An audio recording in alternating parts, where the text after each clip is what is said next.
Hi friends, இன்றைக்கி நம்ம 2ஆம் வகுப்பு கணித பாடப்புத்தகத்தில் உள்ள 2வது அலகில் உள்ள 8வது பாடம் தான் பார்க்க போகிறோம். மீதி கட்டுகள். கற்போமா. அருணும் மலரும் தாங்கள் சேகரித்த முருங்கைக்காய்களுடன் வீட்டிற்கு சென்றனர். அருணும் மலரும் நம்ம 2 பாடத்துக்கு முன்னாடி பார்த்தோம் இல்லையா, 2 பேரும் முருங்கைக்காய் சேமிச்சாங்க இல்லையா, அதை அவங்க வீட்டுக்கு எடுத்துகிட்டு போகிறாங்க. சரியா? இப்போ வீட்டுக்கு போயிட்டு அவங்க அம்மா கிட்ட மலர் சொல்கிறா, அம்மா, நாங்கள் 57 முருங்கைக்காய்கள் பறித்து வந்துள்ளோம். ஓ அப்படியா? அதாவது மலர் அவங்க அம்மாட்ட சொல்கிறா, அம்மா, நாங்கள் 57 முருங்கைக்காய் பறிச்சுட்டு வந்திருக்கோம் அப்படின்ட்டு சொல்கிறா. அதுக்கு அவங்க அம்மா, ஓ அப்படியா அப்படின்னு சொல்லி கேட்குறாங்க. அடுத்தது பாருங்கள், மலர் மறுபடியும் அவங்க அம்மாட்ட சொல்கிறா, எல்லா முருங்கைக்காய்களையும் நாமே வைத்து கொள்ளலாமா, எல்லா முருங்கைக்காயையும் நம்மளே வச்சுக்கலாமா அப்படின்னு சொல்லிட்டு கேட்குறா. அதுக்கு அவங்க அம்மா சொல்கிறாங்க, நாம் சிலவற்றை வைத்து கொண்டு மீதியை நண்பர்களுக்கு கொடுப்போம், நம்ம கொஞ்சம் வச்சுக்கிட்டு மீதியை நம்மளோட ஃப்ரெண்ட்ஸுக்கெலாம் கொடுப்போம் அப்படின்னு சொல்லிட்டு அவங்க அம்மா சொல்கிறாங்க. அடுத்த படம் பாருங்கள். அருண் கேட்குறான், நாம் எத்தனை முருங்கைக்காய்களை எடுத்துக்கொள்ளலாம், நம்ம எத்தனை முருங்கைக்காயை எடுத்துக்கொள்ளலாமா அப்படின்னு சொல்லிட்டு அவங்க அம்மாட்ட கேட்குறான். அதுக்கு அவங்க அம்மா சொல்கிறாங்க, 25 முருங்கைக்காய்கள், நம்ம 25 முருங்கைக்காயை எடுத்துக்கலாம் அப்படின்னு சொல்லிட்டு அவங்க அம்மா சொல்கிறாங்க. அருண் சொல்கிறான், அருணும் மலரும், நாங்கள் இதிலிருந்து 25 முருங்கைக்காய்களை தனியாக எடுத்து வைக்கட்டுமா? அவங்க 2 பேரும் கேட்குறாங்க, மொத்தம் நாங்கள் பறிச்சுட்டு வந்ததுலேருந்து 25 முருங்கைக்காயை மட்டும் தனியாக நாங்கள் எடுத்து வைக்கட்டுமா அப்படின்னு சொல்லி 2 பேரும் கேட்குறாங்க. அதுக்கு அவங்க அம்மாவும் சரி அப்படின்னு சொல்கிறாங்க. அடுத்த படத்தை பாருங்கள். 5 கட்டுகளிலிருந்து 2 கட்டுகளை மட்டும் தனியாக எடுப்போம். மொத்தம் 5 கட்டு இருக்குல்ல, அதில் ஒரு கட்டுலையும் 10 இருக்கும். அப்போது அந்த 5 கட்டுலேருந்து 2 கட்டை மட்டும் நம்ம எடுத்து வச்சுக்கலாம். அப்போது அதில் 20 நம்ம எடுத்துக்கிட்டோம். அதே மாதிரி 2 கட்டை நான் எடுத்துட்டேன் அப்படின்னு சொல்லிட்டு மலர் சொல்கிறா. அதுக்கு அருண் சொல்கிறான், அப்படியானால் கட்டாமல் உள்ள 7 உதிரி முருங்கைக்காய்களில் 5 மட்டும் எடுப்போம். அப்போது நம்ம ஏற்கனவே 2 கட்டு எடுத்ததுனால 20 முருங்கைக்காய் எடுத்துட்டோம். நமக்கு இன்னும் 5 எடுத்து வைக்கணும். அப்போ 7 உதிரி முருங்கைக்காயிலிருந்து நம்ம 5 மட்டும் எடுத்துட்டோம் அப்படின்னா நமக்கு 25 முருங்கைக்காய் தனியாக எடுத்துடலாம் அப்படின்ட்டு அருண் சொல்கிறான். மலர் சொல்கிறா, இப்போது 32 முருங்கைக்காய்கள் மட்டுமே மீதி உள்ளன. நம்ம 25 முருங்கைக்காய் எடுத்துட்டோம். இப்போ மீதி 32 முருங்கைக்காய் மட்டும்தான் இருக்குது அப்படின்னு சொல்லிட்டு மலர் சொல்கிறா. ஓகேவா? அடுத்த பக்கம் பாருங்கள். பயிற்சி செய்வோமா. கழித்து மீதி முருங்கைக்காய்களின் எண்ணிக்கையை காண்க. அவங்க கொடுத்துருக்குற முருங்கைக்காயை நம்ம எண்ணி எழுதி அதுக்கப்புறமா கழித்து எவ்வளோ இருக்குது அப்படின்னு சொல்லி மீதி பார்க்க போகிறோம். சரியா? ஃபஸ்ட்டு பாருங்கள், 2 கட்டு இருக்குது, அதனால் 2 10கள் கொடுத்துருக்காங்க. அப்புறமா 1கள் 6 இருக்குது. அதில் எத்தனை அடிச்சிருக்காங்க பாருங்கள், ஒரு 10கள் அடிச்சிட்டாங்க, தனியாக இருக்கிறதுல 4 காய்கள் அடிச்சிட்டாங்க. அப்படி தானே? அப்போது 2வது லைனில் ஒரு 10 4 1கள். அப்போ 2த்தையும் கழிச்சோம் அப்படின்னா மீதி இருக்கிற முருங்கைக்காய்கள் நமக்கு கிடச்சிரும். அப்போது ஃபஸ்ட்டு 1களை கழிங்க. 6லேருந்து 4 கழித்தோம் அப்படின்னா 2. அடுத்து 10களை பாருங்கள், 2லேருந்து 1 கழித்தோம் அப்படின்னா 1. விடை 12. அடுத்ததை பாருங்கள், 3 கட்டுகள் கொடுத்துருக்காங்க. அப்போ 10கள் 3. அடுத்தது உதிரி காய்கள் பாருங்கள், 7 காய்கள் கொடுத்துருக்காங்க. அப்போ 1கள் 7. அதில் எத்தனை அடிச்சிட்டாங்க? ஒரு 10கள் அடிச்சிட்டாங்க, 2 1கள் அடிச்சிட்டாங்க. அப்போது 37லேருந்து 12 கழிச்சோம் அப்படின்னா நமக்கு மீதி முருங்கைக்காய்களோட எண்ணிக்கை கிடச்சிரும். இப்போ 1கள் பாருங்கள், 7லேருந்து 2 கழித்தோம் அப்படின்னா 5. 10கள் பாருங்கள், 3லேருந்து 1 கழித்தோம் அப்படின்னா 2. அப்போ மீதி இருக்கிற முருங்கைக்காய்கள் 25. அடுத்தது பாருங்கள், மொத்தம் 4 10கள் கொடுத்துருக்காங்க, 3 1கள் கொடுத்துருக்காங்க. அதில் எத்தனை அடிச்சிட்டாங்க? 2 10களும் 3 1களும் அடிச்சிட்டாங்க. அப்போது 43லேருந்து நம்ம 23 கழிக்க போகிறோம். ஃபஸ்ட்டு 1கள் பாருங்கள், 3லேருந்து 3 கழித்தோம் அப்படின்னா 0. அடுத்து 10கள் பாருங்கள், 4லேருந்து 2 கழித்தோம் அப்படின்னா 2. அப்போ விடை 20. அடுத்தது பாருங்கள், 5 கட்டுகள் கொடுத்துருக்காங்க. அப்போ 10களில் 5ன்னு சொல்லி எழுதிக்கோங்க. அடுத்தது உதிரிக்காய்கள் 7 கொடுத்துருக்காங்க, ஒன்றுகளில் 7ன்னு சொல்லி எழுதிக்கோங்க. அடுத்தது எத்தனை அடிச்சிருக்காங்க அப்படின்னு சொல்லி கழித்தலில் எழுத போகிறோம் பாருங்கள். 2 10கள் வந்து அடிச்சிட்டாங்க, அப்போது 10களில் 2ன்னு சொல்லி எழுதிக்கோங்க. அடுத்தது உதிரிக்காய்கள் வந்து 3 காய்கள் அடிச்சிட்டாங்க, அப்போ ஒன்றுகளில் 3ன்னு சொல்லி எழுதிக்கோங்க. இப்போ 57லேருந்து 23 கழித்தோம் அப்படின்னா என்ன கிடைக்கும்? ஃபஸ்ட்டு ஒன்றுகளை கழிங்க, 7லேருந்து 3 கழித்தோம் அப்படின்னா 4, அடுத்து 10களை பாருங்கள், 5லேருந்து 2 கழித்தோம் அப்படின்னா 3, விடை வந்து 34. அடுத்தது பாருங்கள், 6 கட்டுகள் கொடுத்துருக்காங்க, அப்போ 10களில் 6ன்னு சொல்லி எழுதிக்கோங்க. 2 உதிரிக்காய்கள் கொடுத்துருக்காங்க, அப்போது ஒன்றுகள் வந்து 2, அதில் எத்தனை அடிச்சிருக்காங்க? 2 10கள் 1 ஒன்றுகள் அடிச்சிருக்காங்க. அப்போ 62லேருந்து 21 கழிங்க பார்க்கலாம். ஃபஸ்ட்டு ஒன்றுகள், 2லேருந்து 1 கழித்தோம் அப்படின்னா 1, அடுத்து 10கள், 6லேருந்து 2 கழித்தோம் அப்படின்னா 4, விடை வந்து 41. அடுத்தது பாருங்கள், 7 10கள் கொடுத்துருக்காங்க, 4 ஒன்றுகள் கொடுத்துருக்காங்க, அதில் வந்து 4 10களை அடிச்சிட்டாங்க, 3 ஒன்றுகளை அடிச்சிருக்காங்க. அப்போ 43 வந்து கழித்தோம் அப்படின்னா மீதி நமக்கு தெரிஞ்சிடும். அப்போ ஒன்றுகள் பாருங்கள், 4லேருந்து 3 கழித்தோம் அப்படின்னா 1, 10கள் பாருங்கள், 7லேருந்து 4 கழித்தோம் அப்படின்னா 3, அப்போ மீதி இருக்கிற முருங்கைக்காய்கள் 31. அடுத்தது பாருங்கள் 7 10கள் இருக்குது, அதில் ஒன்றுகளில் வந்து 9 இருக்குது. இதில் எத்தனை அடிச்சிருக்காங்க பாருங்கள்? 3 10கள் அடிச்சிருக்காங்க, 3 ஒன்றுகளை அடிச்சிருக்காங்க. அப்போ 79லேருந்து 33 வந்து நம்ம கழிக்க போகிறோம். முதல்ல ஒன்றுகளை பாருங்கள், 9லேருந்து 3 கழித்தோம் அப்படின்னா 6, அடுத்து 10கள் பாருங்கள், 7லேருந்து 3 கழித்தோம் அப்படின்னா 4, அப்போ மீதி 46 முருங்கைக்காய்கள் வந்து இருக்கும். அடுத்தது பாருங்கள், மொத்தம் 8 கட்டுகள் இருக்குது, அப்போ 8 10கள், ஒன்றுகள் வந்து 4 இருக்குது. அடுத்தது 8 10களில் வந்து 3 10களை வந்து அடிச்சிருக்காங்க, அப்போ 3 10கள், 2 ஒன்றுகளை வந்து அடிச்சிருக்காங்க. அப்போ 84லேருந்து 32 கழிக்க போகிறோம். ஃபஸ்ட்டு ஒன்றுகள் பாருங்கள், 4லேருந்து 2 கழித்தோம் அப்படின்னா 2, அடுத்து 10கள் பாருங்கள், 8லேருந்து 3 கழித்தோம் அப்படின்னா 5, விடை வந்து 52 முருங்கைக்காய்கள் மீதி இருக்கும். அடுத்தது கடைசி லைனில் பாருங்கள், 8 10கள் இருக்குது, 8 ஒன்றுகள் இருக்குது, அதில் எத்தனை அடிச்சிட்டாங்க? 2 10களும் 3 ஒன்றுகளும் அடிச்சிட்டாங்க. இப்போ 88லேருந்து 23 வந்து நம்ம கழித்தோம் அப்படின்னா மீதி முருங்கைக்காய்கள் கிடச்சிரும். ஃபஸ்ட்டு ஒன்றுகள் பாருங்கள், 8லேருந்து 3 கழித்தோம் அப்படின்னா 5, அடுத்து 10கள் பாருங்கள், 8லேருந்து 2 கழித்தோம் அப்படின்னா 6, இப்போ மீதி 65 முருங்கைக்காய்கள் வந்து இருக்கும். அடுத்தது பாருங்கள், மொத்தம் 9 கட்டுகள் இருக்குது, அப்போ 10கள் வந்து 9, உதிரிக்காய்கள் வந்து 9 இருக்குது, அப்போ ஒன்றுகள் வந்து 9, அதில் 5 10கள் அடிச்சிட்டாங்க, ஒன்றுகளில் வந்து 8 ஒன்றுகளை அடித்துட்டாங்க. இப்போ மீதி எவ்வளோ முருங்கைக்காய்கள் இருக்கும்? 9லேருந்து 8 கழித்தோம் அப்படின்னா 1, அடுத்து 10கள் பாருங்கள், 9லேருந்து 5 கழித்தோம் அப்படின்னா 4, இப்போ மீதி 41 முருங்கைக்காய்கள் வந்து இருக்கும். சரியா? அடுத்த பக்கம் பாருங்கள், செய்து பார்ப்போமா. இது வந்து ஒரு ஆக்டிவிட்டி மாதிரி, அதாவது நீங்கள் 99 தாண்டாமல் 99 இல்லைன்னா அதுக்கு கீழே இருக்கிற குச்சிகளை வந்து எடுத்துக்கோங்க, ஒன்றுகள்லையும் 10கள்லையும் எடுத்து வச்சுக்கோங்க. இப்போ எடுத்துக்காட்டுக்கு 2 பேராக பிரிச்சுக்கோங்க. எடுத்துக்காட்டு கொடுத்துருக்காங்க பாருங்கள், அந்த பையன் வந்து எடுத்ததில் என்னிடம் 2 10களும் 7 ஒன்றுகளும் உள்ளன, அதாவது 27 குச்சிகள். அந்த பையன் எடுத்ததில் வந்து 2 10களும் 7 ஒன்றுகளும் இருக்குது. சரியா? அதாவது 27 குச்சி வந்து அவன் எடுத்திருக்கான். இன்னொரு பொண்ணு கேட்குறா, ஒரு 10ஐயும் 4 ஒன்றுகளையும் எடுத்து விட்டால் மீதி எத்தனை குச்சிகள் இருக்கும்? நீ வச்சிருக்கிறதுல ஒரு 10ஐயும் 4 ஒன்றுகளையும் எடுத்துட்டோன்னா மீதி எத்தனை குச்சி இருக்கும் அப்படின்னு சொல்லிட்டு கேட்குறா.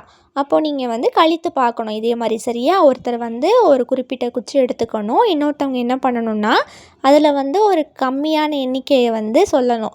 எடுத்த குச்சியிலேருந்து கொஞ்சம் கம்மியான எண்ணிக்கையை சொல்லி இதை எடுத்துட்டோம் அப்படின்னா மீதி எவ்வளோ இருக்கும் அப்படின்னு சொல்லி நீங்கள் வந்து எண்ணி மீதி எவ்வளோ இருக்குது அப்படின்னு சொல்லி பார்க்கணும். சரியா? அவங்க கழித்து மீதி எவ்வளோ குச்சிகள் இருக்குது அப்படின்னு சொல்லி பார்க்குறாங்க பாருங்கள். ஃபஸ்ட்டு 1களிலிருந்து 7 1களிலிருந்து 4 1களை கழிக்கிறாங்க. அப்போ மீதி நமக்கு 3 1கள் கிடைக்கும். அடுத்தது 10கள் பாருங்கள், 2 10களிலிருந்து 1 10 கழிக்கிறாங்க. அப்போ மீதி நமக்கு ஒரு 10 இருக்கும். அப்போ ஒரு 10ம் 3 1களும் இருக்குது. அப்போ மொத்தம் 13 குச்சிகள் வந்து இவங்க கிட்டே இருக்கும் அப்படின்ட்டு சொல்லணும். சரியா? இதே மாதிரி நீங்களும் வந்து கழித்து எவ்வளோ குச்சி மீதி இருக்குது அப்படின்னு சொல்லி பார்க்கணும். அடுத்தது பாருங்கள், பயிற்சி செய்வோமா. கழித்து மீதி குச்சிகளின் எண்ணிக்கையை காண்க. கொடுத்துருக்கிற குச்சிகளை வந்து நம்ம எழுதி அப்புறம் அடிச்சிருக்க குச்சிகளை கழித்து மீதி எவ்வளோ வருது அப்படின்னு சொல்லி மீதி இருக்கிற குச்சிகளை எழுத போகிறோம். சரியா? ஃபஸ்ட்டு பாருங்கள், அவங்களே கொடுத்துருக்காங்க. 4 கட்டுகள் இருக்குது. ஒரு கட்டுலேயும் 10 10 குச்சிகள் இருக்கும். அப்போது 4 10கள். தனியாக இருக்கிற குச்சி வந்து 7 இருக்குது. அப்போது 1களில் 7ன்னு சொல்லி கொடுத்துட்டாங்க. 47 குச்சி மொத்தமாக இருக்குது. அதில் வந்து எத்தனை குச்சி அடிச்சிருக்காங்க பாருங்கள், 2 10களும் 3 1களும் அடிச்சிருக்காங்க இல்லையா? அப்போது கழித்தல் 23. இப்போது கழிங்க பார்க்கலாம். ஃபஸ்ட்டு 1கள் 7லிருந்து 3 கழித்து 4ன்னு சொல்லி போட்டிருக்காங்க. அடுத்து 10களில் 4லிருந்து 2 கழித்து 2ன்னு சொல்லி போட்டிருக்காங்க. அப்போ மீதி வந்து 24 குச்சிகள் வந்து இருக்கும். அடுத்தது பாருங்கள், மொத்தம் 5 10கள் வந்து இருக்குது. 1கள் வந்து 8 இருக்குது. இப்போ மொத்தம் 58 குச்சியில் 2 10களும் 1 1ம் வந்து அடிச்சிட்டாங்க இல்லையா? அப்போது நம்ம கழித்தோம் அப்படின்னா மீதி குச்சி நமக்கு கிடச்சிரும். முதல்ல 1கள் பாருங்கள், 8லிருந்து 1 கழித்தோம் அப்படின்னா 7. அடுத்து 10கள் பாருங்கள், 5லிருந்து 2 கழித்தோம் அப்படின்னா 3. அப்போ மீதி வந்து 37 குச்சிகள் வந்து இருக்கும். அடுத்தது பாருங்கள், மொத்தம் 6 கட்டுகள் இருக்குது. அப்போது 6 10. அடுத்தது 1களில் பார்த்திங்கன்னா 6 குச்சிகள் இருக்குது. அப்போது 1களில் 6. அடுத்தது மொத்தம் 66 குச்சியிலிருந்து 2 10களை அடிச்சிட்டாங்க, 5 1களை அடிச்சிட்டாங்க. இப்போ கழிங்க பார்க்கலாம். 6லிருந்து 5 கழித்தோம்னா 1. அடுத்து 10களை கழிங்க, 6லிருந்து 2 கழித்தோம்னா 4. இப்போ விடை வந்து 41 குச்சிகள் வந்து மீதி இருக்கும். சரியா? அடுத்தது பாருங்கள், 7 கட்டுகள் கொடுத்துருக்காங்க. அப்போ 10களில் 7ன்னு சொல்லி எழுதிக்கோங்க. தனியாக கொடுத்துருக்க குச்சிகள் வந்து 9. அப்போது 1கள் வந்து 9. அதில் எவ்வளோ அடிச்சிருக்காங்க, 2 10களும் 3 1களும் அடிச்சிருக்காங்க. இப்போ 79லிருந்து 23 கழிங்க பார்க்கலாம். ஃபஸ்ட்டு 1களை கழிங்க. 9லிருந்து 3 கழித்தோம் அப்படின்னா 6. அடுத்து 10கள் பாருங்கள், 7லிருந்து 2 கழித்தோம் அப்படின்னா 5. இப்போ மொத்தம் 56 குச்சிகள் வந்து மீதி இருக்கும். அடுத்தது பாருங்கள், ஃபஸ்ட்டு கொடுத்துருக்க கட்டுகள் வந்து 8 கொடுத்துருக்காங்க. அப்போ 10களில் 8ன்னு சொல்லி எழுதிக்கோங்க. அடுத்தது தனியாக கொடுத்துருக்க குச்சிகள் வந்து 4. அப்போது 1களில் 4ன்னு சொல்லி எழுதிக்கோங்க. மொத்தம் 84 குச்சிகள் இருக்குது. அதிலிருந்து எத்தனை குச்சிகள் அடிச்சிருக்காங்க, 4 10களும் 1 1களும் அடிச்சிட்டாங்க. அப்போ 41 குச்சிகளை கழித்தோம் அப்படின்னா நமக்கு மீதி இருக்க குச்சிகள் கிடச்சிரும். இப்போ 1கள் பாருங்கள், 4லிருந்து 1 கழித்தோம் அப்படின்னா 3.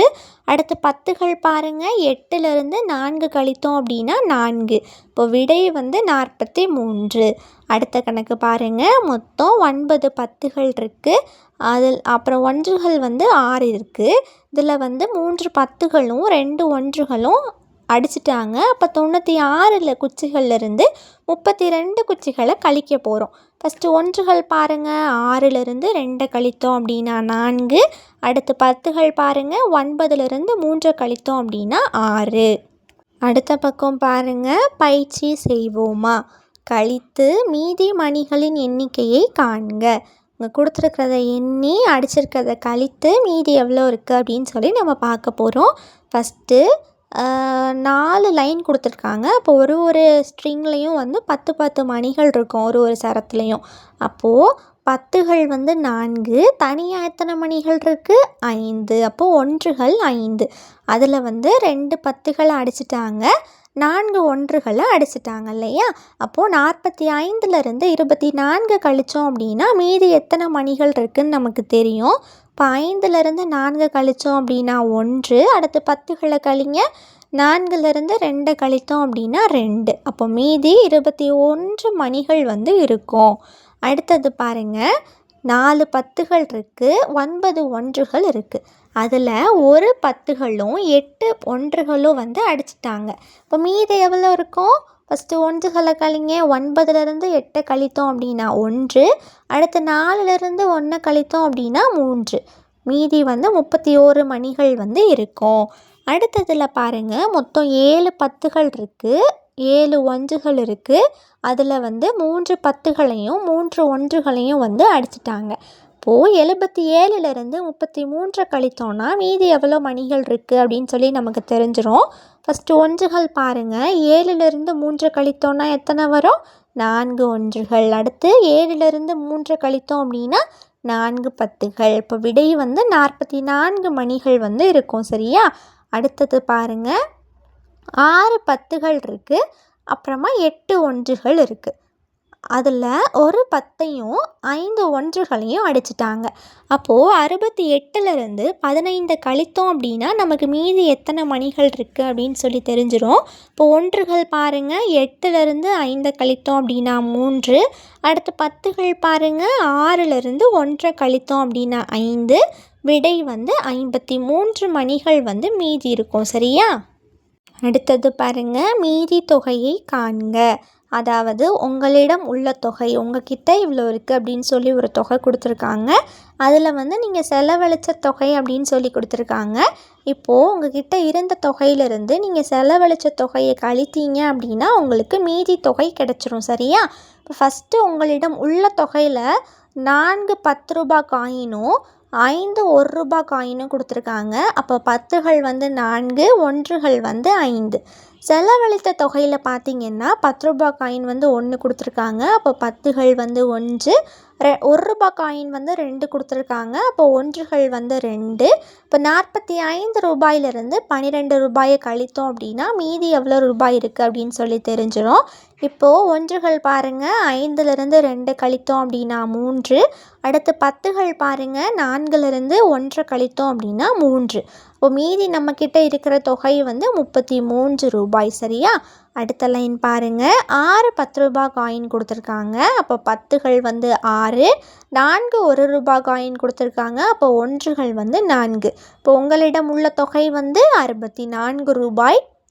செலவழித்த தொகையில் பாருங்கள், ஒரே ஒரு 10 ரூபாய் காயின் கொடுத்துருக்காங்க. அப்போ 10கள் வந்து 1, 3 1 ரூபாய் காயின் கொடுத்துருக்காங்க. அப்போ ஒன்றுகள் வந்து 3. இப்போ செலவழித்த தொகை எவ்வளவு கொடுத்துருக்காங்க? 13 ரூபாய் கொடுத்துருக்காங்க. இப்போ மீதி தொகையை கண்டுபிடிக்கிறதுக்கு 64லேருந்து 13 கழிங்க பார்க்கலாம். ஃபஸ்ட்டு ஒன்றுகள், 4லேருந்து 3 கழித்தோம் அப்படின்னா 1, அடுத்து 10கள் பாருங்கள், 6லேருந்து 1 கழித்தோம் அப்படின்னா 5. இப்போ விடை வந்து 51 தான் மீதி தொகை உங்ககிட்ட இருக்கும். அடுத்து கடைசி பாருங்கள், உங்களிடம் உள்ள தொகை வந்து 6 10 ரூபாய் காயின் கொடுத்துருக்காங்க. அப்போ 10கள் வந்து 6, 3 1 ரூபாய் காயின் கொடுத்துருக்காங்க. அப்போ ஒன்றுகள் வந்து 3. இப்போ உங்களிடம் உள்ள தொகை எவ்வளவு? 63 ரூபாய். செலவழித்த தொகை எவ்வளவு கொடுத்துருக்காங்க?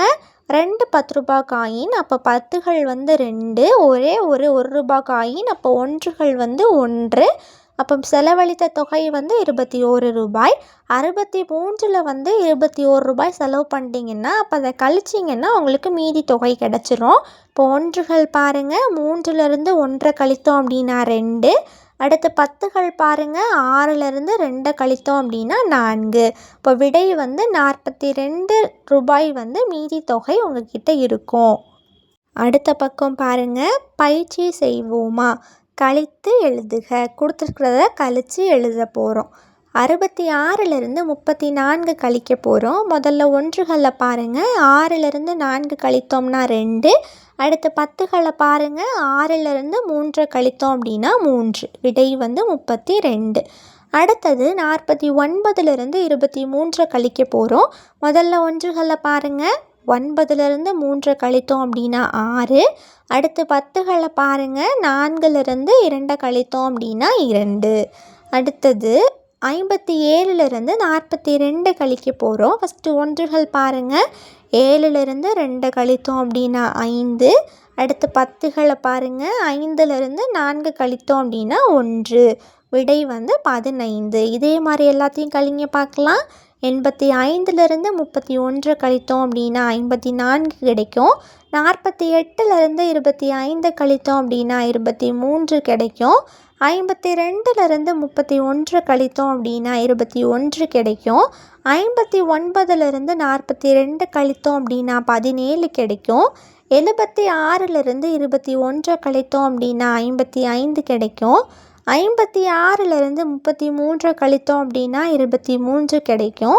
87லிருந்து 47 கழித்தோம் அப்படின்னா நமக்கு 40 கிடைக்கும். 36லிருந்து 12 கழித்தோம் அப்படின்னா 24 கிடைக்கும். 58லிருந்து 33 கழித்தோம் அப்படின்னா 25 கிடைக்கும். 55லிருந்து 13 கழித்தோம் அப்படின்னா 42 கிடைக்கும். 68லிருந்து 16 கழித்தோம் அப்படின்னா 52 கிடைக்கும். 89லிருந்து 37 கழித்தோம் அப்படின்னா 52 கிடைக்கும். 84லிருந்து 43 கழித்தோம் அப்படின்னா 41 கிடைக்கும். 96லிருந்து 82 கழித்தோம் அப்படின்னா 14 கிடைக்கும். 75லிருந்து 25 கழித்தோம் அப்படின்னா 50 கிடைக்கும். 76லிருந்து 14 கழித்தோம் அப்படின்னா 62 கிடைக்கும். 99லிருந்து 25 கழித்தோம் அப்படின்னா 74 கிடைக்கும். இது எல்லாத்தையுமே 1கள் 10கள் அப்படின்னு சொல்லி கழித்து விடை எழுதிக்கோங்க. அடுத்த பக்கம் பாருங்கள். பயிற்சி செய்வோமா?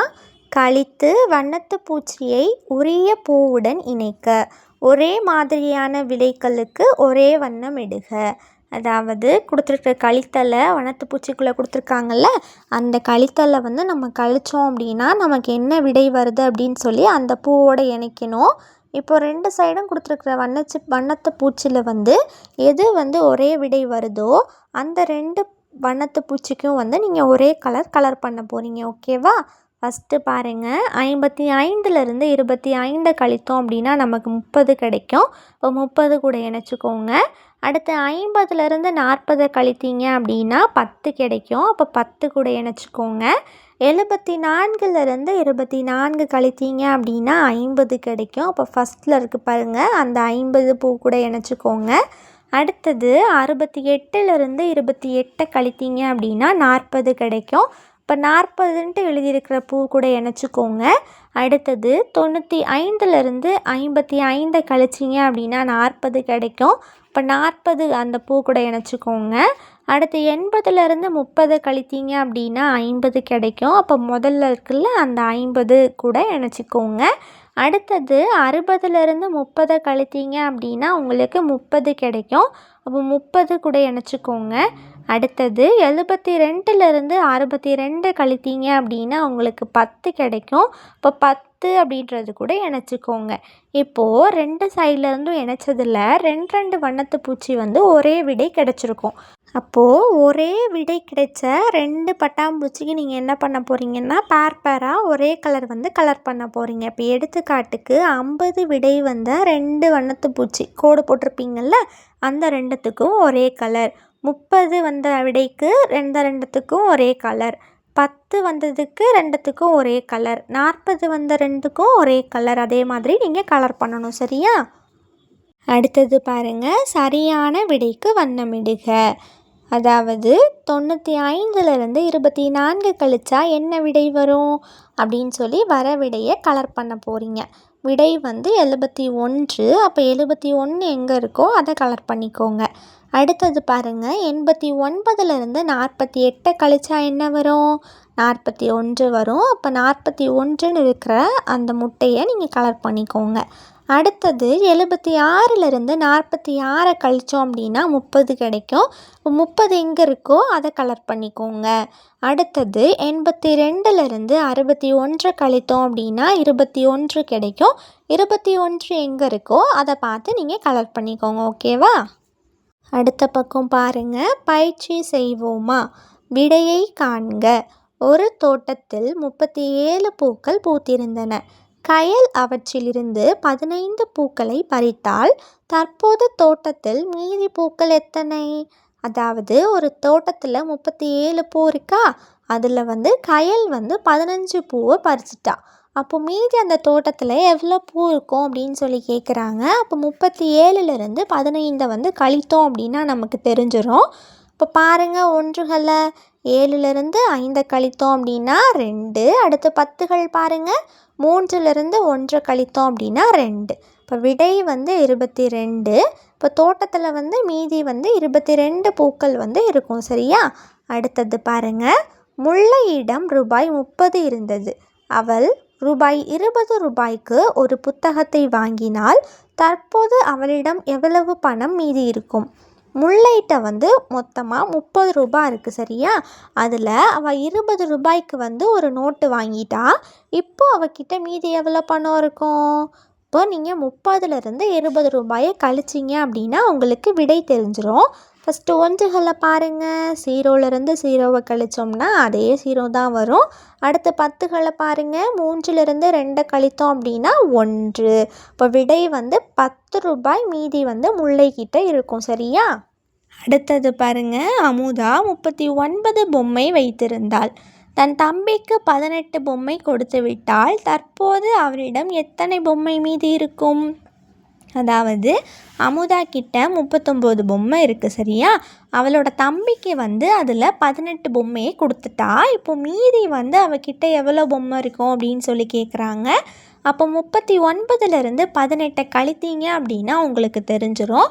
ஃபஸ்ட்டு ஒன்றுகளை பாருங்கள். 9லிருந்து 8 கழித்தோம் அப்படின்னா 1. அடுத்து 10களை பாருங்கள். 3லிருந்து 1 கழித்தோம் அப்படின்னா 2. விடை வந்து 21 பொம்மைகள் வந்து அமுதா கிட்ட மீதி இருக்கும். சரியா? அடுத்தது, ஒரு குளத்தில் 13 வாத்துகள் நீந்தி கொண்டிருந்தன. மேலும் சில வாத்துகள் வந்து சேர்ந்ததும் வாத்துகள் எண்ணிக்கை 25ஆக மாறியது எனில் வந்து சேர்ந்த வாத்து எத்தனை? அதாவது ஒரு குளத்தில் வந்து 13 வாத்து வந்து நீந்திக்கிட்டு இருக்கு. அது கூட எக்ஸ்ட்ரா கொஞ்சம் வாத்து வந்து சேர்ந்த உடனே 13 வாத்து வந்து 25 வாத்தாக மாறிடுச்சு. அப்போது வந்து சேர்ந்த வாத்து வந்து எவ்வளோ சேர்ந்துருக்கோம் அப்படின்னு சொல்லி கேட்குறாங்க. அதுக்கு நீங்கள் 25லிருந்து 13 வாத்துகளை கழித்தீங்க அப்படின்னா உங்களுக்கு விடை கிடச்சிரும். சரியா? ஏன்னா மொத்தம் இப்போ 25 வாத்து இருக்குது அப்படி தானே? அப்போது 25லிருந்து ஃபஸ்ட்டு குளத்தில் இருந்தது எவ்வளவு? 13. அந்த 13 கழித்தீங்க அப்படின்னா உங்களுக்கு எக்ஸ்ட்ரா வந்து சேர்ந்த வாத்து எத்தனை அப்படின்றது தெரிஞ்சிடும். இப்போ 25லிருந்து 13 கழிக்க போகிறீங்க. ஃபஸ்ட்டு ஒன்றுகளை பாருங்கள். 5லிருந்து 3 கழித்தோம் அப்படின்னா விடை 2. அடுத்து 10கள் பாருங்கள். 2லிருந்து 1 கழித்தோம் அப்படின்னா விடை 1. மொத்தம் 12 வாத்துகள் வந்து எக்ஸ்ட்ரா வந்து சேர்த்துருக்கோம். சரியா? அடுத்தது, ஒரு கடையில் 64 பந்துகள் இருந்தன. அவற்றில் 23 பந்துகள் விற்கப்பட்டு விட்டால் மீதி பந்துகள் எத்தனை? ஒரு கடையில் வந்து மொத்தம் 64 பந்து வந்து இருக்குது. சரியா? அதில் வந்து 23 பந்தை வந்து விற்றுட்டாங்க அப்படின்னா மீதி எத்தனை பந்து வந்து இருக்கும் அப்படின்னு சொல்லி கேட்குறாங்க. அப்போது 64லிருந்து 23 கழித்தீங்கன்னா உங்களுக்கு தெரிஞ்சிடும். ஃபஸ்ட்டு ஒன்றுகளில் பாருங்கள். 4லிருந்து 3 கழித்தோம் அப்படின்னா 1. அடுத்து 10கள் பாருங்கள். 6லிருந்து 2 கழித்தோம் அப்படின்னா 4. விடை வந்து 41. அப்போது அந்த கடையில் மீதி இருக்கிற பந்துகள் வந்து 41. சரியா? அடுத்த பக்கம் பாருங்கள். செய்து பார்ப்போமா. விடுபட்ட எண்களை எழுதி கூட்டல் மற்றும் கழித்தல் கூற்றுகளை நிறைவு செய்க. 20 கூட்டல் 40 என்னது? 60. இப்போ 40 கூட எதை கூட்டினா 60 வரும்? 20. சரியா? இதை நீங்கள் ஈஸியாக கண்டுபிடிக்கணுன்னா 60லிருந்து 40 கழித்து பார்த்தீங்கன்னாலும் தெரியும். இல்லைன்னா மேலேயே கூட பாருங்கள்னா 20 40 கூட்டினா 60. இப்போ 40 கொடுத்துட்டாங்க. அப்போ இன்னொன்று என்னது? 20 கூட்டினா தான் 60. அப்படி தானே? இன்னொன்று என்னென்னா 20 60 40 இந்த 3 நம்பர் தான் வந்து மாறி மாறி திருப்பி வரும். சரியா? அவங்க மேலே கொடுத்துட்டாங்க பாருங்கள். அந்த 3 நம்பரை பயன்படுத்தி தான் நம்ம வந்து ஃபினிஷ் பண்ண போகிறோம். அதில் பார்த்திங்கன்னா 40 60 ஏற்கனவே இருக்குது. அப்போ நம்ம 20 தான் போடணும். அடுத்தது, 60லிருந்து 40 கழித்தோம் அப்படின்னா விடை 20. அடுத்தது, எந்த எண்ணிலிருந்து 20 கழித்தா 40 வரும்? விடை 60. அடுத்தது பாருங்கள். 30 கூட 10 கூட்டணும் அப்படின்னா விடை 40. அடுத்தது, எந்த 2 எண்ணை கூட்டினா 40 கிடைக்கும்? 30யும் 10யும் கூட்டினா அப்படி தானே? அப்போ 30 கூட்டல் 10 சமம் 40. 40லிருந்து 10 கழித்தா என்ன கிடைக்கும்? 30. அடுத்து 40லிருந்து 30 கழித்தா 10 கிடைக்கும். சரியா? அடுத்தது பாருங்க, 50, 90, 40. இந்த 3 எண்ணை பயன்படுத்தி நம்மளா இதே மாதிரி உருவாக்க சொல்லியிருக்காங்க. இப்போ பாருங்க, 50 கூட்டல் 40 சமம் 90, 40 கூட்டல் 50 சமம் 90, 90 கழித்தல் 50 சமம் 40, 90லிருந்து 40 கழித்தா விடை 50. இதே மாதிரி நம்ம உருவாக்கி எழுதியிருக்கோம். சரியா? அடுத்தது பாருங்க, கூட்டல் கோபுரத்தை நிறைவு செய்க. இந்த கோபுரத்தை நம்ம கூட்டி கூட்டி நிறைவு செய்ய போகிறோம். பாருங்க, கீழே இருந்து 4 கூட்டல் 2 6 போட்டிருக்காங்கல்ல. இப்போது 4 கூட்டல் 1 என்னது? 3. அதே மாதிரி 1 கூட்டல் 6 7ன்னு சொல்லி போட்டுட்டாங்க. இப்போ 2வது அடுக்கு பாருங்கள், மேலே 6 கூட்டல் 3 எத்தனை? 9. அடுத்து 3 கூட்டல் 7 10. அடுத்து 2வது லைன் பாருங்கள், 9 கூட்டல் 10 என்னது? 19. இப்போ ஃபஸ்ட்டு கோபுரம் முடிஞ்சிருச்சா? அடுத்த கோபுரம் பாருங்கள். கீழே ஃபஸ்ட் லைன் பாருங்கள், 4 கூட்டல் 5 9ன்னு சொல்லி கொடுத்துட்டாங்க. 5 கூட்டல் 2 என்னது? 7. 2 கூட்டல் 3 5ன்னு சொல்லி கொடுத்துட்டாங்க. இப்போ 2வது லைன் போகலாமா? 9 கூட்டல் 7 என்னது? 16. 7 கூட்டல் 5 12. இப்போ 2வது லைன் போகலாமா? 16 கூட்டல் 12 28. சரியா? இப்போது கூட்டல் கோபுரத்தை நம்ம முடிச்சிட்டோம். அடுத்தது பாருங்க, கழித்தல் கோபுரம். சரியா? நம்ம கழித்து எழுத போகிறோம். 38லிருந்து 26 கழித்தோம்னா என்ன கிடைக்கும் நமக்கு? 12. அப்படி தானே? அப்போது 12 எழுதிக்கோங்க. அடுத்தது 26லிருந்து 4 கழித்தோம்னா என்ன கிடைக்கும்? 22 கிடைக்கும். அதனால் 22 எழுதிக்கோங்க. 12லிருந்து 4 கழித்தா 8 கிடைக்கும். அப்போ 8 எழுதிக்கோங்க. இப்போது 22லிருந்து 2 கழித்தா என்ன கிடைக்கும்? 20. அடுத்து 4லிருந்து 2 கழித்தோம் அப்படின்னா 2 கிடைக்கும். அடுத்து 8லிருந்து 6 கழித்தீங்கன்னாலும் உங்களுக்கு 2 தான் கிடைக்கும். சரியா? இப்போது ஃபஸ்ட்டு கோபுரத்தை முடிச்சிட்டோம். அடுத்த கோபுரத்தை பாருங்கள். 45லிருந்து 25 கழித்தா உங்களுக்கு என்ன வரும்? 20. அடுத்தது பாருங்கள், 20லிருந்து 10 கழித்தா என்ன வரும்? 10 வரும். அந்த சைடு பாருங்கள், 25லிருந்து 10 கழித்தா என்ன வரும்? 15 வரும். அப்போ அந்த சைடு 15ன்னு எழுதிக்கோங்க. அடுத்தது பாருங்கள், 10லிருந்து 8 கழித்தா என்ன வரும்? 2. 10லிருந்து 2 கழித்தா என்ன வரும்? 8. 15லிருந்து 8 கழித்தா 7 வரும். சரியா? இதே மாதிரி 2 கோபுரத்தையும் நம்ம நிறைவு செஞ்சிட்டோம். அடுத்த பக்கம் பாருங்கள், கற்றல் பயணம். பின்வரும் வினாக்களுக்கு விடையளிக்க. முதல் கேள்வி, கழித்து மீதி மணிகளின் எண்ணிக்கையை காண்க. அதாவது கொடுத்துருக்குற மணிகளை எண்ணி எழுதிட்டு அதிலிருந்து அடிச்சிருக்க மணிகளை கழித்திட்டு மீதி எவ்வளோ இருக்குது அப்படின்னு சொல்லி நம்ம பார்க்க போகிறோம். சரியா? மொத்தம் 7 10களும் 5 1களும் கொடுத்துருக்காங்க இல்லையா? அப்போது 75 மணிகள் மொத்தமாக கொடுத்துருக்காங்க. அதில் எவ்வளோ அடிச்சிருக்காங்கன்னா 3 10களும் 2 1களும் அடிச்சிட்டாங்க. அப்போது 32 மணிகளை நம்ம 75லேருந்து கழிக்க போகிறோம். ஃபஸ்ட்டு 1களை பாருங்கள், 5லிருந்து 2 கழித்தோம் அப்படின்னா 3. அடுத்து 10கள் பாருங்கள், 7லிருந்து 3 கழித்தோம் அப்படின்னா 4. சரியா? இப்போ விடை 43 மணிகள் மீதி இருக்குது. அடுத்து 2வது கேள்வி பாருங்கள், மீதி தொகையை காண்க. சேமிப்பு தொகை அப்படின்னு சொல்லி கொஞ்சம் கொடுத்துருக்காங்க. நீங்கள் சேமித்து வச்ச தொகை, அதில் நீங்கள் செலவழித்த தொகை அப்படின்னு சொல்லி கொஞ்சம் கொடுத்துருக்காங்க. அதில் நம்ம மீதி தொகையை கண்டுபிடிக்கிறதுக்கு சேமித்த தொகையிலேருந்து செலவழித்த தொகையை சப்ராக்ட் கழித்தோம் அப்படின்னா நமக்கு மீதி தொகை கிடச்சிடும். சரியா? இப்போ சேமிப்பு தொகை எவ்வளோ கொடுத்துருக்காங்க? 4 10 ரூபா காயினும் 5 1 ரூபா காயினும் கொடுத்துருக்காங்க இல்லையா? அப்போ 4 10கள் 5 1கள் 45 ரூபாய் சேமிப்பு தொகையில் கொடுத்துருக்காங்க. செலவழித்த தொகையில் பார்த்தீங்கன்னா 2 10 ரூபாய் காயின், அப்போ 2 10கள், 3 1 ரூபாய் காயின், 3 ஒன்றுகள் கொடுத்துருக்காங்க இல்லையா. இப்போ மீதி தொகையை கண்டுபிடிக்கிறதுக்கு 45லிருந்து 23 கழிக்க போகிறோம். ஃபஸ்ட்டு ஒன்றுகள் பாருங்கள், 5லிருந்து 3 கழித்தோம் அப்படின்னா 2. அடுத்து 10கள் பாருங்கள், 4லிருந்து 2 கழித்தோம் அப்படின்னா 2. மொத்தம் மீதி தொகை வந்து 22. அடுத்தது 3வது கேள்வி பாருங்கள், கழிக்க. 87லிருந்து 41 கழித்தோம் அப்படின்னா என்ன விடை வரும்? ஃபஸ்ட்டு ஒன்றுகள் பாருங்கள், 7லிருந்து 1 கழித்தோம் அப்படின்னா 6. அடுத்து 10கள் பாருங்கள், 8லிருந்து 4 கழித்தோம் அப்படின்னா 4. விடை வந்து 46. அடுத்தது பாருங்கள், விடுபட்ட எண்களை நிரப்புக. 40 கூட்டல் 30 வந்து 70. 30 கூட எதை கூட்டினா 70 வரும்? 40. அடுத்தது 70லிருந்து 40 கழித்தா என்ன விடை? 30. அடுத்தது எதுலேருந்து 30 கழித்தா 40 வரும்? 70லிருந்து 30 கழித்தா தான் 40 கிடைக்கும். சரியா? அடுத்தது 5வது கேள்வி பாருங்கள். ஒரு கடையில் 58 பொம்மைகள் இருந்தன. அவற்றில் 34 பொம்மைகள் விற்கப்பட்டு விட்டால் மீதி பொம்மைகள் எத்தனை? ஒரு கடையில் 58 பொம்மைகள் இருக்குது. அதில் 34 பொம்மைகள் வந்து விற்றுட்டாங்க அப்படின்னா மீதி எத்தனை பொம்மை இருக்கும்? 58லிருந்து 34 கழிக்கலாமா?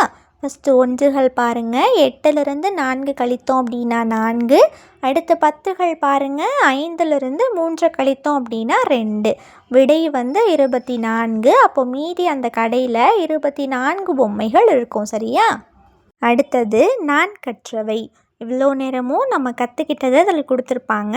எல்லாமே நான் கற்றுக்கிட்டேன் அப்படின்னு சொன்னீங்கன்னா ஃபஸ்ட்டு கொடுத்துருக்குற அந்த ஸ்மைலி இமோஜியே கலர் பண்ணிக்கோங்க. இல்லை எனக்கு வந்து கொஞ்சம்தான் கற்றுக்கிட்டேன் அப்படின்னு சொன்னீங்கன்னா செகண்ட் கொடுத்துருக்குற இமோஜியை வந்து கலர் பண்ணிக்கோங்க. ஓகேவா? அடுத்த பக்கம் பாருங்கள், நானே செய்வேன். பின்வரும் வினாக்களுக்கு விடையளிக்க. முதல் கேள்வி, மணிகளை எண்ணி எண்களை எழுதி கூட்டுக. கொடுத்துருக்குற மணிகளை வந்து எண்ணி எழுதி கூட்ட போகிறீங்க. ஃபஸ்ட்டு பாருங்கள், 4 10கள் கொடுத்துருக்காங்க, 3 ஒன்றுகள் கொடுத்துருக்காங்க. அப்போ 43 மணிகள். அது கூட 3 10களும் 6 ஒன்றுகளும் இருக்குது. அப்போ 36 கூட்ட போகிறோம். ஃபஸ்ட்டு ஒன்றுகள் பாருங்கள், 3 கூட்டல் 6 என்னது? 9. அடுத்து 10கள் பாருங்கள், 4 கூட்டல் 3 வந்து 7. விடை வந்து 79. அடுத்தது கூட்டுக. 24 கூட 32 கூட்ட போகிறோம். ஃபஸ்ட்டு ஒன்றுகள் பாருங்கள், 4 கூட்டல் 2 வந்து 6. அடுத்து 10கள் பாருங்கள், 2 கூட்டல் 3 வந்து 5. விடை வந்து 56. அடுத்தது 2வது கேள்வி பாருங்கள். ஒரு பள்ளி நூலகத்தில் 74 புத்தகங்கள் உள்ளன. மேலும் 25 புத்தகங்கள் வாங்கப்பட்டன. தற்போது பள்ளி நூலகத்தில் உள்ள புத்தகங்கள் மொத்தம் எத்தனை? ஒரு ஸ்கூல் லைப்ரரியில் வந்து 74 புத்தகங்கள் வந்து இருக்குது. சரியா?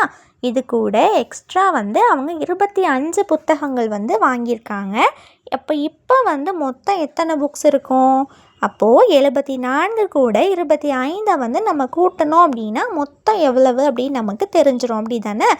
அப்போது 74 கூட 25 கூட்டுங்க பார்க்கலாம். ஃபஸ்ட்டு ஒன்றுகள், 4 கூட்டல் 5 வந்து 9. அடுத்து 10கள் பாருங்கள், 7 கூட்டல் 2 வந்து 9. விடை வந்து 99.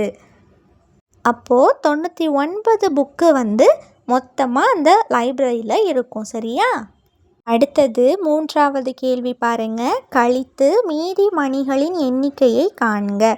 கொடுத்துருக்கிறத கழித்து மீதி எத்தனை மணிகள் இருக்குது அப்படின்னு சொல்லி பார்க்க போகிறீங்க. ஃபஸ்ட்டு பாருங்கள், எத்தனை 10கள் இருக்குது? 6 10கள் இருக்குது, 6 ஒன்றுகள் இருக்குது. அதிலிருந்து 2 10களும் 4 ஒன்றுகளையும் கழிக்க போகிறீங்க. ஒன்றுகள் பாருங்கள், 6லிருந்து 4 கழித்தோம் அப்படின்னா 2. 10கள் பாருங்கள், 6லிருந்து 2 கழித்தோம் அப்படின்னா 4. இப்போது விடை வந்து 42. அடுத்தது பாருங்கள், கழித்து எழுதுக. 98லிருந்து 71 கழித்தோம் அப்படின்னா என்ன கிடைக்கும்? ஃபஸ்ட்டு ஒன்றுகளை பாருங்கள், 8லிருந்து 1 கழித்தோம் அப்படின்னா 7. அடுத்து 10கள் பாருங்கள், 9லிருந்து 7 கழித்தோம் அப்படின்னா 2. இப்போ விடை வந்து 27. அடுத்தது 4வது கேள்வி பாருங்க. ஒரு கடையில் 68 கார்கள் இருந்தன. அவற்றில் 38 கார்கள் விற்றுவிட்டன எனில் மீதி எத்தனை கார்கள் இருக்கும் அப்படின்னு சொல்லி கேட்குறாங்க. அதாவது கார் பொம்மைன்னு நினைக்கிறேன். ஒரு கடையில் வந்து 68 பொம்மை வந்து இருக்குது. அதில் வந்து 32 கார் பொம்மை வந்து விற்றுருச்சு. அப்போ மீதி அந்த கடையில் எத்தனை கார் பொம்மை இருக்கும் அப்படின்னு சொல்லி கேட்குறாங்க. அப்போது 68லேருந்து 32 கழித்தீங்க அப்படின்னா உங்களுக்கு விடை கிடைச்சிரும். இப்போ ஃபஸ்ட்டு ஒன்றுகள் பாருங்கள். 8லேருந்து 2 கழித்தோம் அப்படின்னா 6. அடுத்து 10கள் பாருங்கள். 6லேருந்து 3 கழித்தோம் அப்படின்னா 3.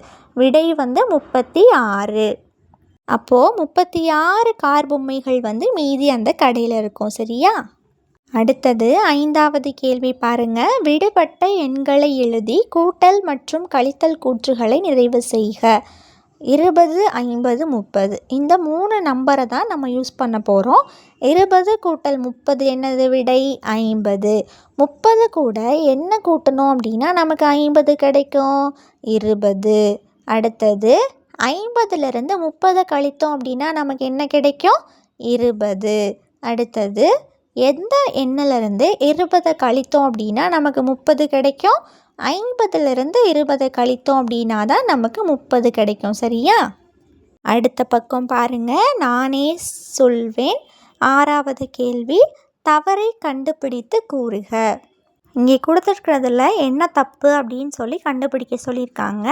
ஃபஸ்ட்டு கொடுத்துருக்குற மணிகளில் பாருங்கள். 6 10களும் 1 1களும் இருக்குது. அப்போ 61. அது கூட எவ்வளோ கூட்டியிருக்காங்க? 3 10கள் இருக்குது, 3 1கள் இருக்குது. அப்போ 33 வந்து வரும் இல்லையா? ஆனால் அவங்க கூட்டல் வெறும் 3 தான் போட்டிருக்காங்க. இன்னொரு 3 வந்து போடாமல் விட்டுட்டாங்க. அப்போது அதுதான் இதில் தவறு. சரியா? அடுத்து 2வது பாருங்கள். 4 10களும் 5 1களும் கொடுத்துருக்காங்க. அது கூட 3 10களும் 2 1களும் கொடுத்துருக்காங்க இல்லையா? ஆனால் அவங்க வந்து 1கள் 10கள் இடத்த வந்து அப்படியே மாற்றிருக்காங்க. 45க்கு 54 அப்படின்னு சொல்லி கொடுத்துருக்காங்க. அதே மாதிரி கூட்டல் அதுக்கடுத்து 32க்கு 23 அப்படின்னு சொல்லி கொடுத்துருக்காங்க. இப்போது இதுதான் வந்து இதில் தவறு. அடுத்தது பாருங்கள். 7வது தவறை கண்டுபிடித்து கூறுக. இதுலேயும் என்ன தப்பு அப்படின்னு சொல்லி பார்த்து சொல்ல போகிறீங்க. ஃபஸ்ட்டு பாருங்கள். 57 மணிகளில் வந்து எத்தனை வந்து அடிச்சிட்டாங்க? 2 10களும் 4 1களும் அடிச்சிருக்காங்க. அப்படி தானே? அப்போது 57 மணிகள்லேருந்து 24 அப்படின்னு சொல்லி போட்டிருக்கணும். அவங்க வந்து மாற்றி 42 வந்து கழிச்சிருக்காங்க 24க்கு பதிலாக. அப்போது அதுதான் இதில் தவறு. சரியா? அடுத்ததில் பாருங்கள். மொத்தம் 9 10களும் 4 1களும் இருக்குது இல்லையா? அப்போது 94 மணிகள்லேருந்து எத்தனை வந்து கழிச்சிருக்காங்க? 4 10களும் 1 1கள். அப்போது சரிதான். 41 மணிகளை வந்து கழித்தோம் அப்படின்னா நமக்கு விடை என்ன கிடைக்கும்? ஃபஸ்ட்டு 1களை கழிங்க. 4லேருந்து 1 கழித்தோம் அப்படின்னா 3 கிடைக்கும். அடுத்து 10கள் பாருங்கள். 9லேருந்து 4 கழித்தோம் அப்படின்னா 5 கிடைக்கும். அப்போது நமக்கு 53 கிடைக்கும். ஆனால் அவங்க வந்து 1கள் ஸ்தானத்தையும் 10கள் ஸ்தானத்தையும் மாற்றி எழுதி 35ன்னு கொடுத்துருக்காங்க. அதுதான் இதில் தப்பு. சரியா? அடுத்தது பாருங்க. செயல் திட்டம். 8வது கேள்வி. உங்களுடன் படிக்கும் சக குழந்தைகளுக்கு பிடித்த பழங்களின் பெயர்களை கேட்டு பின்வருவனவற்றை நிறைவு செய்க.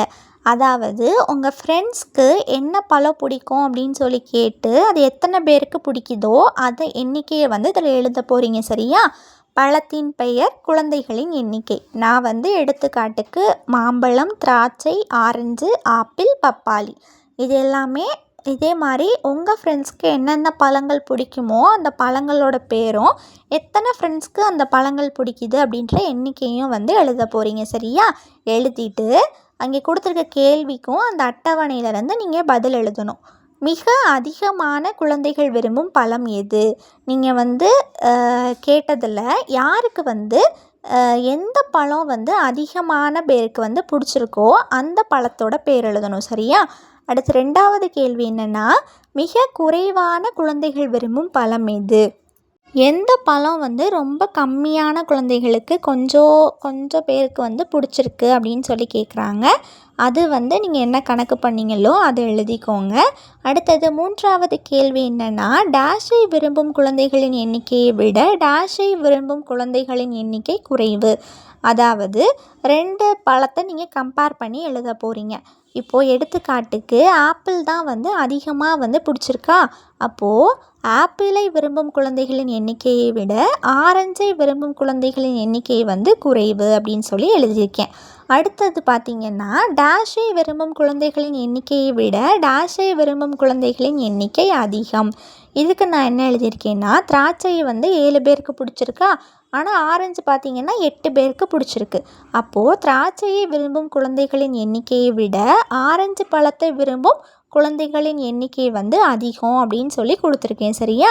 அடுத்தது 5வது கேள்வி பார்த்திங்கன்னா, சம எண்ணிக்கையில் குழந்தைகள் விரும்பும் பழம் ஏதேனும் உள்ளதா?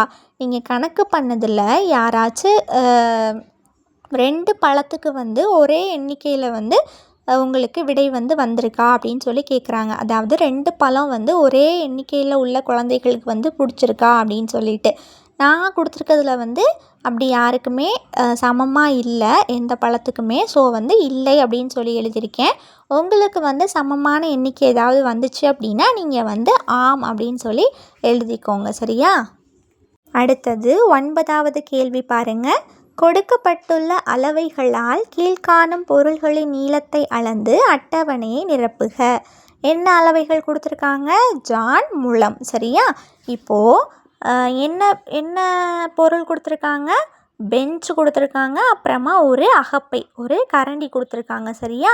இதை வந்து நீங்கள் என்ன பண்ண போகிறீங்கன்னா, ஃபஸ்ட்டு நீங்கள் அளந்து எழுத போகிறீங்க, ஜான், முழம் அப்படின்னு சொல்லிட்டு.